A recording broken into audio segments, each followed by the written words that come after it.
Welcome everyone. My name is Michael Depp. I'm the editor of TV News Check and the chief content officer of its parent company, News Check Media. And it's my pleasure to moderate this session today on partnerships. I'd like to have each of our panelists today introduce themselves. And by way of introduction, so that we can all get a bit cozy, if you could just briefly explain how you came to the world of streaming, from what place you came to streaming. And we'll start with you, Will. Sure. I'm Will Gurman. I'm at Pluto TV. My very first, I guess, foray into streaming, I had probably the best job ever. I was an assistant at 20th Century Fox Television, and it was my job to help pick the clips of Family Guy that would eventually make their way onto Hulu. And so I had to navigate both kind of what would be funny and what the lawyers would be very upset at if we included, but that was the beginning of streaming for me. Nice work. Brian. Nice. So Brian McGarvey with Crunchyroll. And so I'm going to date myself a little bit here. So I worked at AT&T Wireless back when data became a thing. And we were the first company to stream the Tomb Raider trailer on our devices way back when.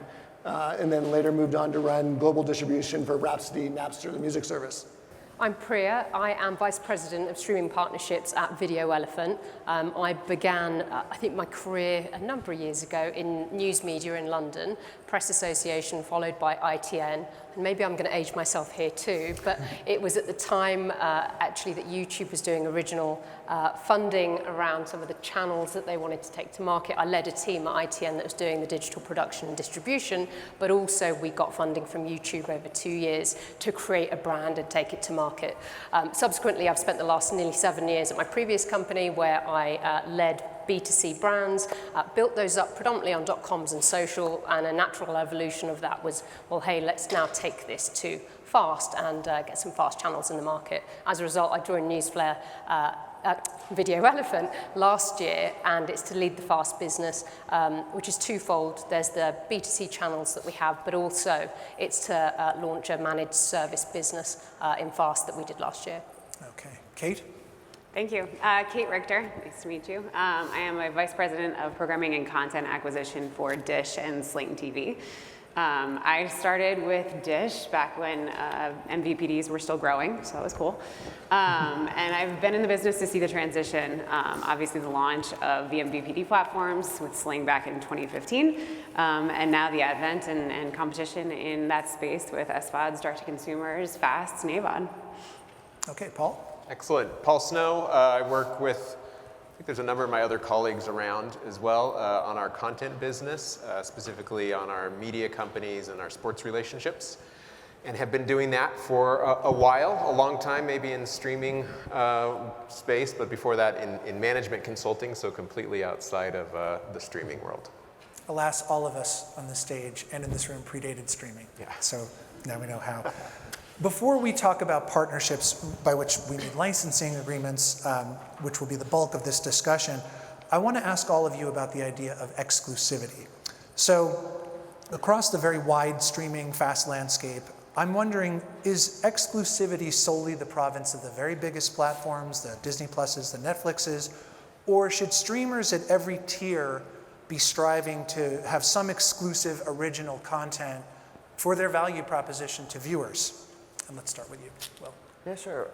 Exclusivity is very important to us at Pluto TV, and it's becoming increasingly important as the market is getting more and more flooded with competitors, more and more flooded with things for people to do, places for people to enter, especially in the free space. So we really look at exclusivity around user acquisition and selectively in a sense of how do we line up our content, our marketing, our product in a way that's really going to eventize and create an experience that people are going to want to come to Pluto TV for. So a great example of that is right now we're streaming free exclusively 28 Days Later, the fantastic film from about 2 decades ago. This lines up perfectly with our summer cinema campaign that we're launching across marketing for the next 3 months, as well as drafting off the opportunity with the new movie coming out 28 years later. I can't wait to see that movie. That's coming out, I think, in about a week. And so Sony has been a great partner on this, and that kind of co-marketing and that opportunity is a way to really break through the clutter in a space where it's challenging to really drive people to your platform. Brian, what about exclusivity at Crunchyroll? Yeah, so Crunchyroll, so we license about 45, 50 series per quarter, and our seasons run at about 4 quarters a year. And where we're about providing really kind of an exclusive experience for our fans, and not always getting the most exclusive content, but we do engage in co-productions. And Solo Leveling is a good example, which was the top anime of 2024, and most recently the anime of the year from the Anime Awards. And then we're also embarking on a new co-production with Ghost of Tsushima. For PlayStation fans out there, they'll know this, an amazing game franchise that we're starting on now. So that's how we kind of engage around some exclusivity, but through co-productions. Okay, Preeya? I think exclusivity definitely drives audiences, but I think particularly if you're looking at it in the fast space and on the channel side, I don't think it's a one-size-fits-all strategy. And for context, you know, the guys here are curating for audiences on their platforms, and we're the layer behind that, which is actually building the channels that they might take. And I think for a lot of those channels, success comes from things like scale, maybe smart curation, discovery, and monetization. So I think, you know, there's those elements. And I would argue that, you know, sometimes in the fast space where it's a partnership and it's performance-based revenue, exclusivity isn't always commercially viable.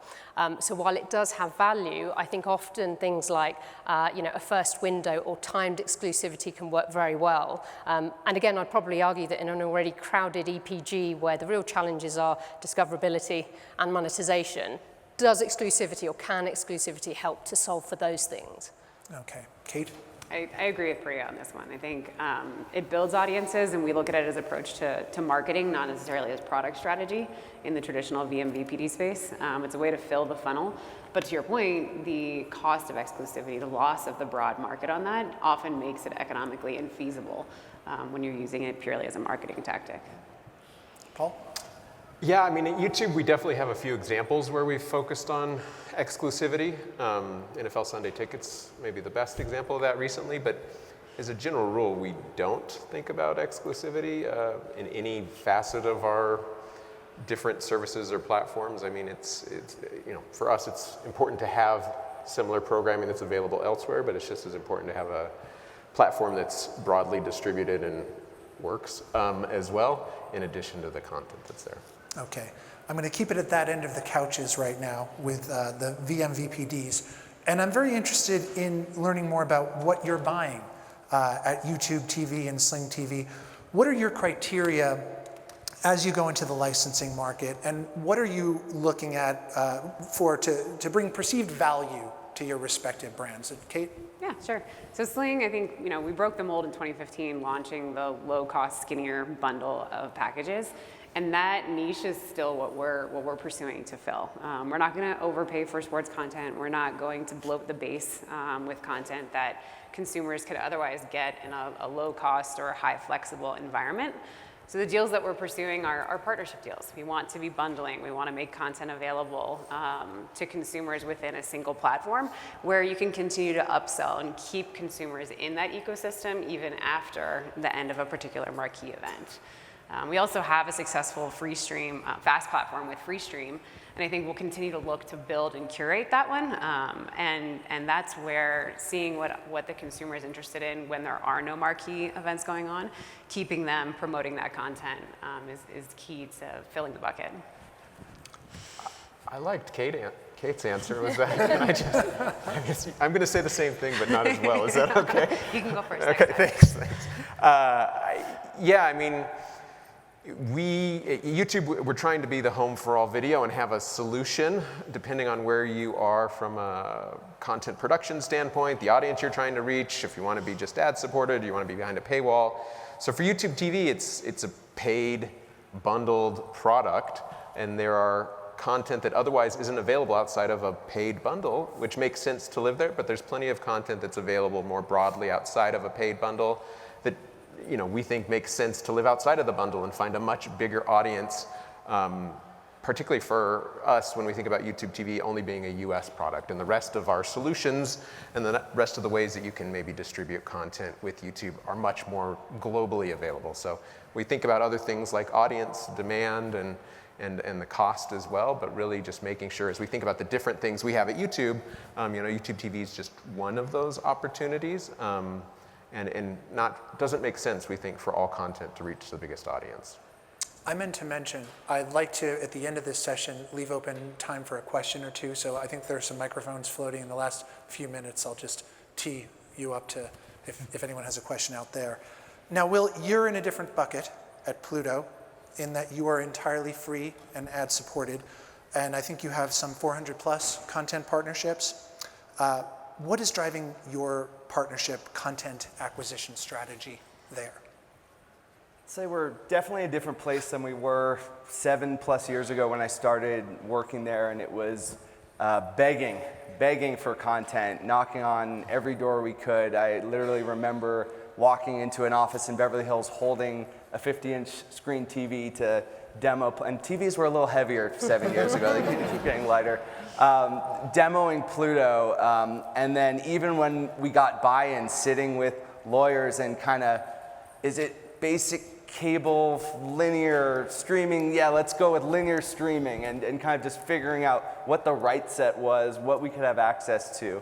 And look, it's different now that the market has been flooded with fantastic channels, content from everyone from indie providers to major studios, and for the consumer, that's a great opportunity. For us as a growing and differentiating platform, it has to really make us think, yes, there are categories that are always going to perform, things like true crime and classic TV and drama and reality that have done well, but the conversations have pivoted now with our partners of, where are there new audiences, where are there passionate fan bases, where are there pockets that advertisers really want to lean in, and what's that next stage of growth around content that's beyond kind of just give us everything and anything and we'll try and make it work. Got it. Brian, Crunchyroll's been around a while.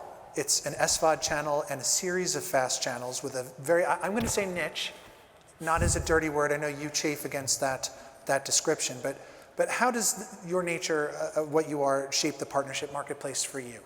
Yeah, favorite question. I love it when people say niche, and where Crunchyroll and anime has really exploded out of niche, much more into mainstream. We announced in March that we hit 17 million subscribers and are growing at a very, very fast clip. Our goal of our SVOD service, it's really kind of the central hub for the anime fan. But we really also participate in the full flywheel. We have games and theatrical releases and other things. But Crunchyroll has also become the fastest growing streaming service in entertainment. We're going at a faster clip than anybody else currently is. Which is an exciting place to be, and we've grown by 5x in the last 5 years. Okay, so Preeya, the elephant in the room, so to speak. Very good. First time you've heard that? I'm here all week. Today. Can you explain, you started to briefly explain what VideoElephant was, but I think if you could get into a little detail about what the company does and how that's informing the kind of partnerships that you are pursuing right now. Yeah, sure. So VideoElephant at its core is probably one of the world's largest libraries of premium brand safe video content that spans long form and short form. And I think we boast in the region of 5 million assets in our library. Now, that video comes from a range of producers, studios, content creators. It's all professionally produced. We have access to that, and we're helping them monetize that content. So we act as a machine that can distribute that content further, and we take it to license, to syndicate, and also for fast distribution too. That's the core of what we do. I myself, I head up the FAST business, and that side of the business, I did mention, it's sort of split into two. We have owned and operated channels. As a result of having access to all of this content, we've gone to market and launched 3 of our own channels. So we have one in the travel space, we have one in the real crime space, and then we also have one that's called Beyond Paranormal. So we have 3 channels, fast channels in the market, and due to seeing a lot of success with that, we then launched a managed service. And this really came about as a result of understanding some of the challenges. I think when you're a broadcaster and you're naturally in that space, actually developing a fast channel and delivering it and scheduling is all second nature. I think when you're not in that space, and maybe you're a producer or maybe you're a content creator or you have access to lots of licensed content, building that capability actually is very challenging. And so we've gone to market. This time last year, we launched our fast managed service, and today that means we work with the likes of USA Today, so we manage that channel for Gannett. We also work with the likes of Entrepreneur TV and also Black Enterprise, for example. And for these channels, you know, they are responsible for the content creation and the delivery of those assets to their chosen playout provider, and we're then in the back end. And we take on everything from that point, which is scheduling, which is data-led insights, which includes, you know, organic marketing with all the submissions. The big bit is the go-to-market bit, which is actually pitching and getting carriage where we can. And then following that, we also do the monetization piece as well. And it's being very well received in the market. I think, you know, there is a huge capability that you spend on. I've done it myself in, you know, a previous role. We do it at VideoElephant. You're spending a lot on the capability to build, distribute, and manage a fast channel. And I think the market needs a solution like this, which is, as I said, being very well received. So now that we know where your market positions are respectively, I'm curious to know, and this is, any of you can take this, where is the supply coming up short right now? You're looking and you're not finding in the content marketplace. I'll start, but I'll start with a contrarian point, which is I think from our perspective, and Will, you kind of mentioned this, like 7 years ago you might have been begging for content, but that's less the case now. Our bigger challenge, and I think the challenge the industry faces, is one that you probably already heard today and will continue to hear, is content disaggregation rather than a lack of supply. And so rather than seeking additional content, I think that there needs to be somewhat of a reaggregation, even within the fast space, and obviously that'll come to the traditional linear space as well. And that reaggregation will actually support discoverability in order to serve those potential questions around the existence of content supply. So I see nodding. Do you all concur that you're spoiled for choice still with what's out there? Happy days, good. Yeah, I can just add one point on that too. I think what's really interesting for Crunchyroll, that most of our content comes out of Japan, and where a lot of the industry was affected by writer strikes and things like that were going on. It hasn't affected ours in any way because, you know, the anime process starts with the written manga, and it's a 2-year process to actually make it to an actual anime series or film. So it did put us in, and it currently is in a unique position. Okay. Well, and speaking of the strikes, so Kate, I want to ask you, how are license fees being impacted in this post-pandemic, post-strikes, consolidating environment? Now you say there's not a declining supply of programming, but I wonder, are the fees pushing up that you've noticed? Right, and I think the counterpoint to the post-strike, post-consolidation environment is the direct-to-consumer alternatives that are available. Those launched ahead of the current environment that we're in, but are obviously becoming more and more available. We'll see several more launch this year. So I think, you know, having that content available in a low-cost, high-flexibility environment does put pressure on some of the non-day-and-date type content. So license fees may be pressured to go down there. Content and the license fees for that are being somewhat subsidized by the consumer when they're signing up for those direct-to-consumer products. Cord cutting is obviously going to take a large chunk out of that revenue. And so broadcasters, programmers aren't going to be shy about seeking license fee increases, but it's going to be challenging given somewhat of that content devaluation in the further disaggregation in the space. I wonder if the softening ad market is curbing anyone's acquisition budgets yet, if you're seeing that happening. Is that a phenomenon? No. Nope. Fantastic. We see AI playing a larger role in many facets of production and programming. And I'm wondering if any of you are currently using it either to inform your partnership relationships or your windowing strategies for content. And if you're not using it, do you anticipate using it soon as a necessary tool? And that's also for any of you to take. Yeah, I would say like Crunchyroll, where we're always exploring how AI can encourage and broaden and make the fan experience better. But right now, our use of AI is delivering better recommendations to our fans. Yeah, I mean, Pluto TV has always been about human curation and leaning in on the expertise of the people and creating the kind of almost human-like DNA of what the service is.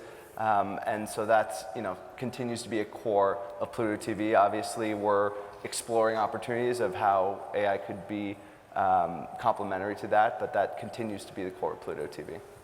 Anybody else see it on their roadmap of using it in your decision making? Probably should be. That's a good idea. Thanks for recommending.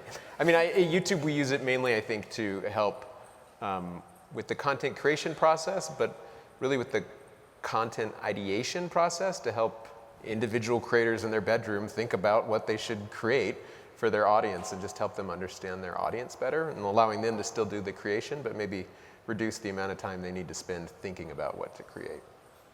Now, a topic I've already seen come up in discussions on this stage already, one of the biggest challenges facing streamers is maintaining subscriber satisfaction and heading off churn.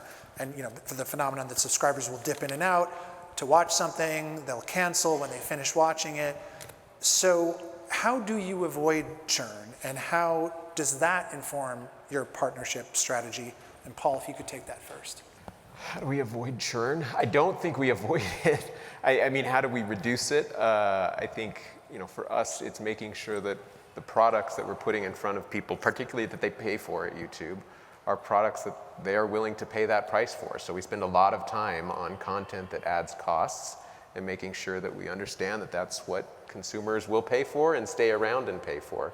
I think, since YouTube TV, since others are in the market just from a paid TV standpoint, it is very easy to unsubscribe from these paid TV bundles in a way that it wasn't not that long ago.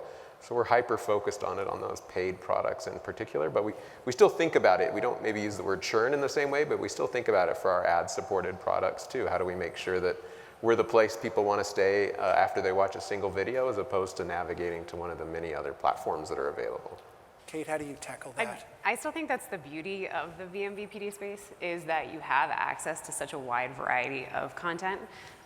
We know what people are watching, so we know if you're tuned into a particular event, and we can start serving you ads for similar and like content before the conclusion of that event, keeping you in the ecosystem, giving you reasons to stick around. Free stream serves as another one of those funnels. If you don't want to pay for the subscription, then you can exit out while staying within the platform and the ecosystem. We also have a product called Sling Pause, where you can pay a low monthly fee and continue to get access to your DVR'd content if you want, again, to get out of the large bundle, but move and keep something that gives you access to the content that you're interested in. All of these are different approaches to trying to keep consumers in the ecosystem. Will? Yeah, well, while we're not a subscription service, we look at frequency, return frequency as core to the long-term success of our platform and our audience. And so we leverage CRM tools and we lean in on content and look at frequency as a core KPI, not just how many users something's driving or how many minutes, but how often someone is coming back to a particular channel. And you can look at something like our movie channels, and if you just looked at users and total viewing minutes, you might kind of look and get stuck on things like action and comedy as the core important channels, which they certainly are, and that they drive that consumption engagement. But once you kind of look under the hood and dig deeper, you see things like flicks of fury and westerns as these channels where they might have smaller audiences, but they come back more and more. You look across the categories at things like Crunchyroll and anime, and you have rabid fan bases that are the ones who come back more and more and consume content. So we're constantly looking for, again, not just the content that's going to attract the most audiences, but the ones that's going to bring them back and watch more and more. And Brian, how do you tackle this from the SVOD side of things? Yeah, I mean, so this kind of goes back to my earlier comment on the flywheel and the seasonality of our content releases. We really thought hard about how do we engage our fans in between the series that they're watching.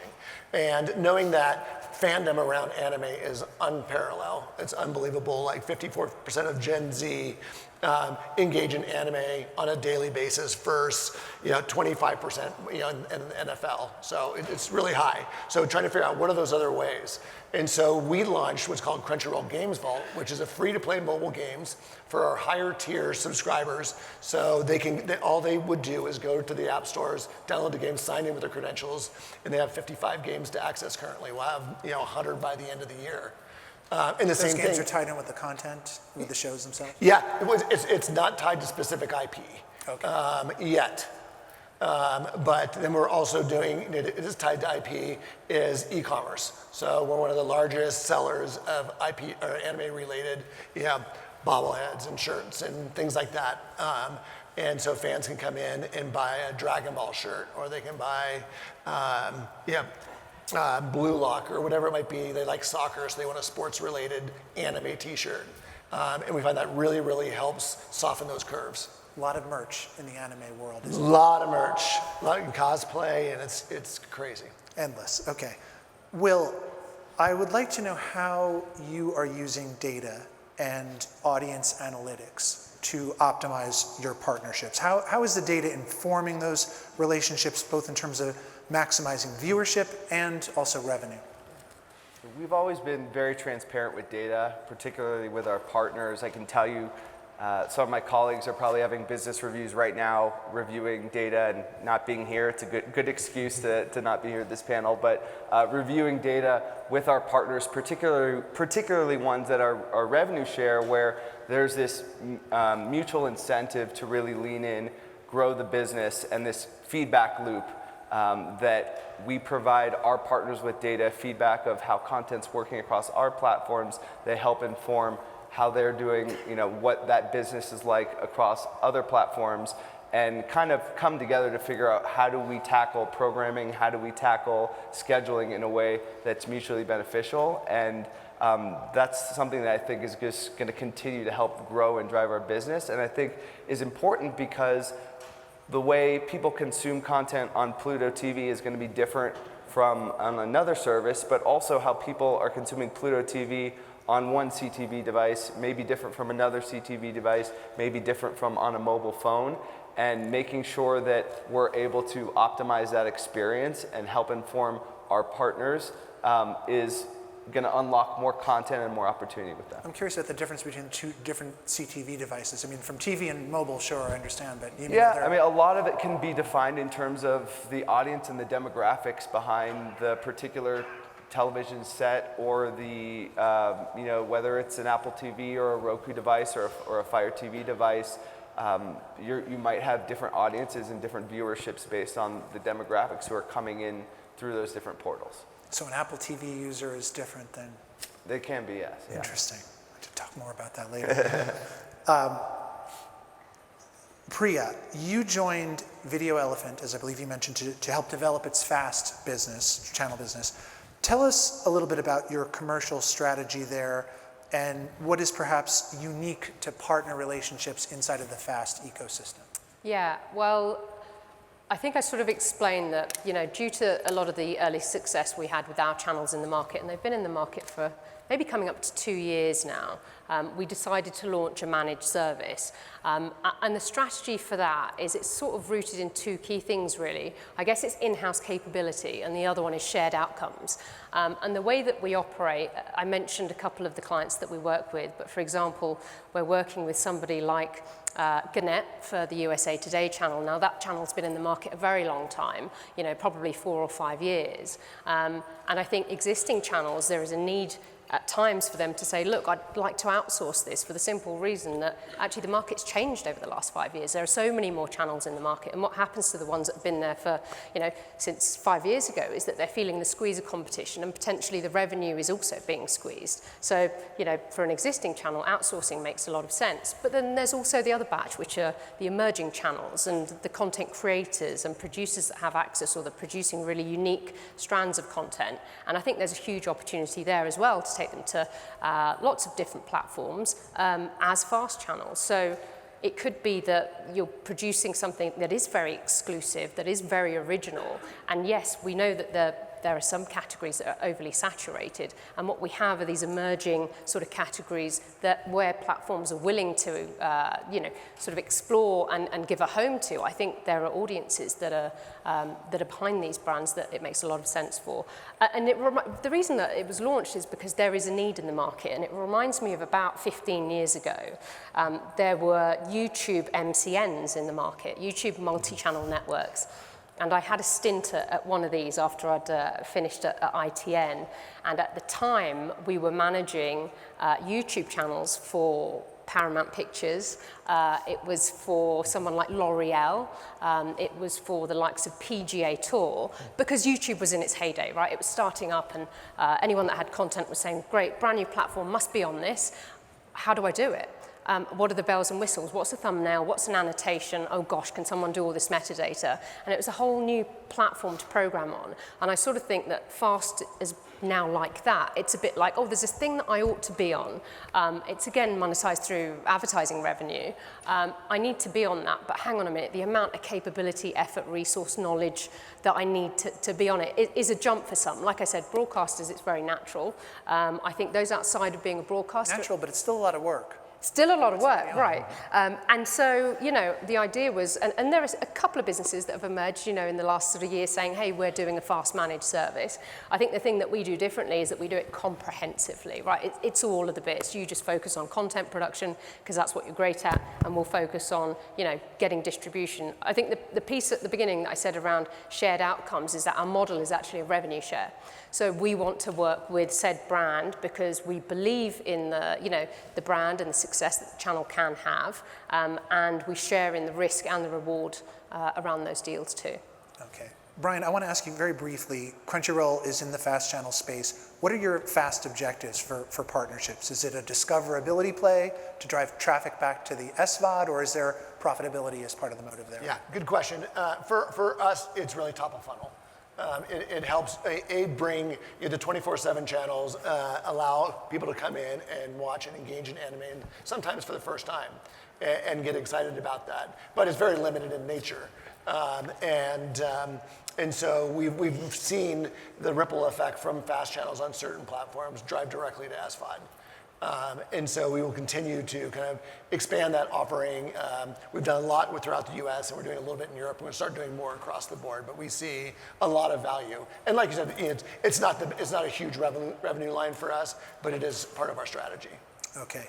While I tee up the next question, if you have a question out there and you want to get the attention of someone with a microphone, please do, and I'll come to the audience. So someone in the back there has a mic. Just put your hand up for them, please.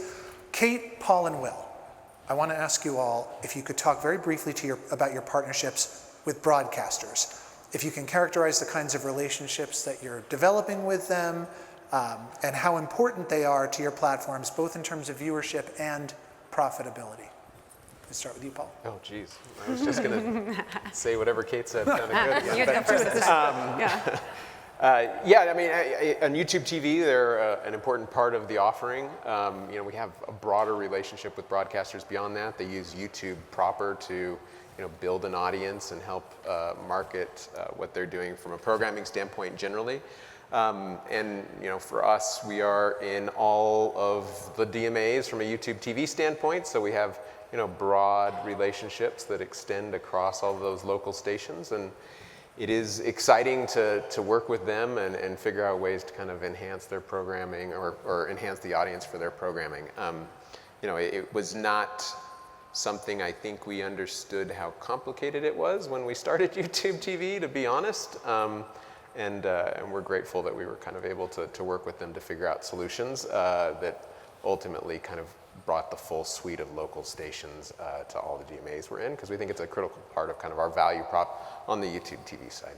I'd like to say I'm enjoying the juxtaposition of the enormity of YouTube and the mildness that you have in your affect. It's very welcoming. Kate, you want to speak to that briefly? Yeah, this will be fun because we have a slightly different approach between YouTube and Sling on this. EchoStar, the parent company of Dish and Sling, has a long history coming from the traditional MVPD side of working with broadcast and network groups. We've spent the last decade talking to the networks and the broadcasters alike and trying to figure out ways to incorporate local content into Sling TV. But as I mentioned earlier, the low-cost, skinnier packages don't align well with the network strategy, and specifically just the cost associated with the distribution of broadcast channels.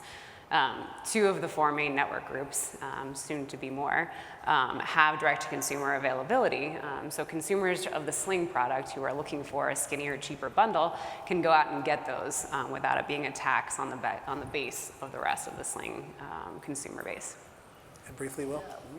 We've had great relationship with broadcasters that really started around news. CBS, even before we were acquired by Viacom and Viacom CBS, CNN, NBC were early partners in the news space, and we've been continued to be really impressed with how those news networks have grown out their production, their technology, worked with us to expand into local markets and create a really strong alternative for news in the free and fast space. And a number of these partners, given their expertise in channels and cable channels and broadcasting, have expanded into fast channels and content channels. And so those partnerships have developed over the years to include carriage of entertainment channels and general interest channels, and have really broadened those partnerships in a really collaborative way. Okay, great. Your question, sir. So Michael, you asked a question about if the softening ad market was driving acquisition budgets down, and the unanimous response was no. Obviously, subscription services will be impacted differently because the user's paying for it, but for ad-supported services, why not? Especially considering you're spoiled for choice for content, why not? Good follow-up. I think the first thing it's forced us to do is make sure that we are as effective with our current budgets and our current spend as much as possible.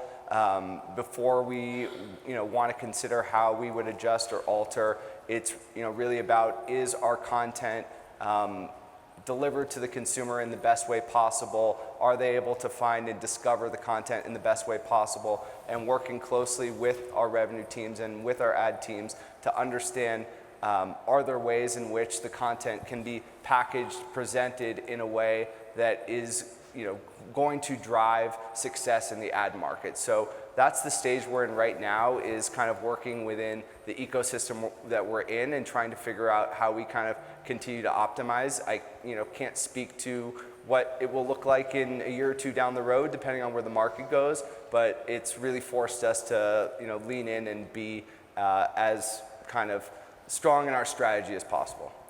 In our waning moments, I want to get a couple of things in for sure. And one of them is to you, Paul, about sports, which are a key part of your remit at YouTube TV. So can you explain what your partnership strategy is there? Yeah, I mean, YouTube broadly, sports is a critical part of the platform, and we just build, I don't build YouTube, but the people that build YouTube,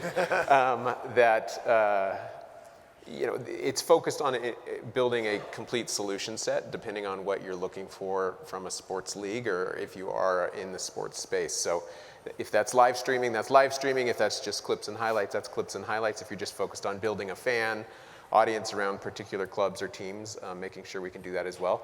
In the paid space, it's a little different. To your first or second question, Michael, around exclusivity, we have leaned in exclusivity on the sports space. And we have an NFL game that you can all watch for free on YouTube, September 5th. Please tune in. So that, we are looking at it a little differently in a few spaces there, but those are kind of early days. And the broader strategy really is making sure we just have a tool set that is available and works across the globe, not just in the US, for sports leagues, sports fans, and others. Okay, with our final minute and a half, growth in this space has been defined often by the number of users and engagement, and not so much always around profitability. Are you seeing that changing now, and can any of you speak to how you are re-examining your partner relationships to accelerate profitability? Will? I know I keep saying back in the early days, but our business had been really about monthly active users and growing and scaling, and that has really transitioned to ensuring we're bringing on quality, engaged users, that we're driving profitability. We've scaled our business to a $1 billion business that's been profitable for a number of years now, and that's something that's relatively unique in our space. And it really, yes, it informs our discussions with our partners. As I was speaking to earlier, we have to be very targeted in understanding our content investments going to drive not just growth but profitability in terms of the areas we're looking into and where we're expanding. We have 20 seconds. Does anyone want to add to that? Quick one. I would say, for Crunchyroll, part of our mantra has been growth through profitable partnerships. And so where in certain markets where economics are horrible and a lot of companies would move in just trying to gain market share and do pennies on the dollar deals, is we've stayed away from that and really been focused on the right partners that will engage with us as true partners and where we can grow together, utilizing their large customer bases. Okay. Please give it up for this lovely panel. Thank you.